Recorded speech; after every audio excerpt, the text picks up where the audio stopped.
You may begin.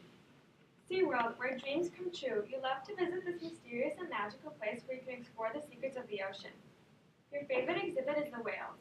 You press your fingertips to the clear glass and peer with awe into the eyes of a majestic and mysterious mammal. Staring back at you is Tilikum, a 12,000-pound adult orca, or more commonly known as killer whale. His dorsal fin is collapsed, and his teeth are worn down to nubs from chewing on iron bars and concrete. Tilikum was captured in 1983 near Iceland at 2 years of age. Due to Tilikum's incooperation, his mother was harpooned and killed in front of him before being captured. Tilikum is currently confined into a small, barren concrete tank the size of a bathtub to him, commonly known as SeaWorld. He has also been involved in 3 deaths of whale trainers. This is a true story found in the documentary film Blackfish. The problem is that an increasing number of orca whales are being captive and deprived of their natural-born habitats. According to U.S. Whales Access on September 28, 2014, there is an estimated 52 orca whales in captivity around the world. Of the 52 orca whales, around 34 of them have been born into captivity. To reduce the cost of capturing, the exhibits forcefully impregnate and inbreed the whales in captivity at immature ages. Premature deaths and miscarriages are quite common due to captivity, which can be emotionally traumatizing for the whales. SeaWorld claims they respect the mother and calf bond of the whales, but the whales often have trouble caring for their young in captivity. They have not properly learned to care for their young due to inexperience and lack of examples they would have received in the wild. In captivity, the whales also often reject their young because they have never seen a calf of their own kind. As referenced in the documentary film Blackfish, released July 19, 2013, the effects of captivity are physically and emotionally traumatizing for the whales. As read in a SeaWorldOfHurt.com access on September 28, 2014, orcas in the wild have a maximum lifespan of 60 to 70 years, and even up to 100 for females. And the average life expectancy in captivity is only 9 years. All adult male orcas in captivity have collapsed dorsal fins, which is a very rare trait for orcas in the wild, a common sign of bad health or injury. According to marine mammal scientists from CNN.com, updated October 28, 2013, in captivity, orcas often break teeth from gnawing on iron bars or concrete from stress, anxiety, or boredom. The whales in captivity have negative emotional effects as well.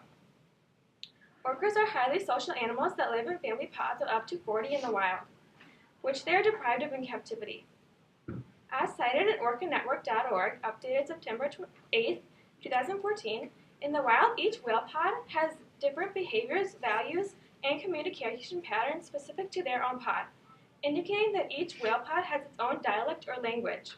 Therefore, when the whales are taken from their family, they are forcibly put into captivity with other whales who don't even speak the same language.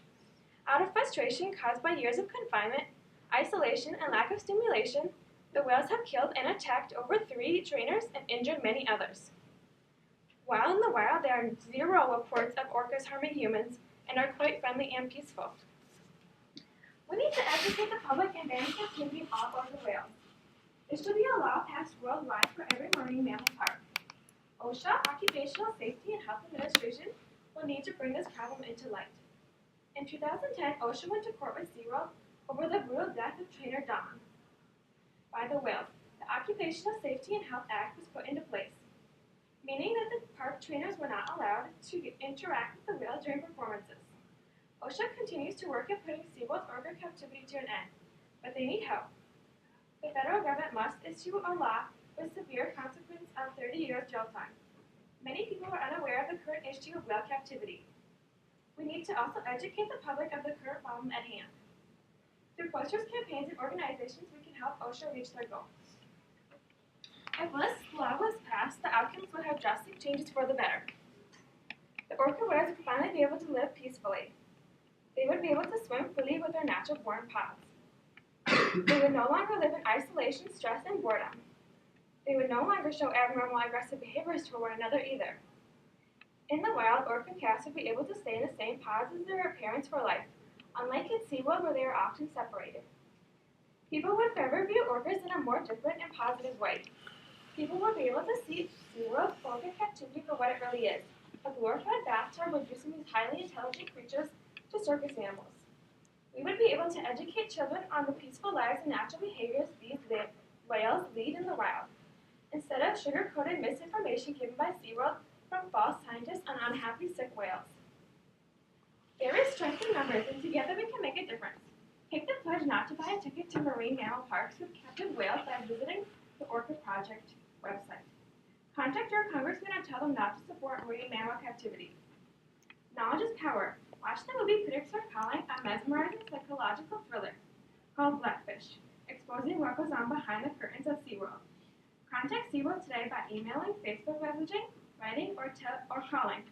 Tell SeaWorld it's time to empty the tanks and no longer capture what you can't control.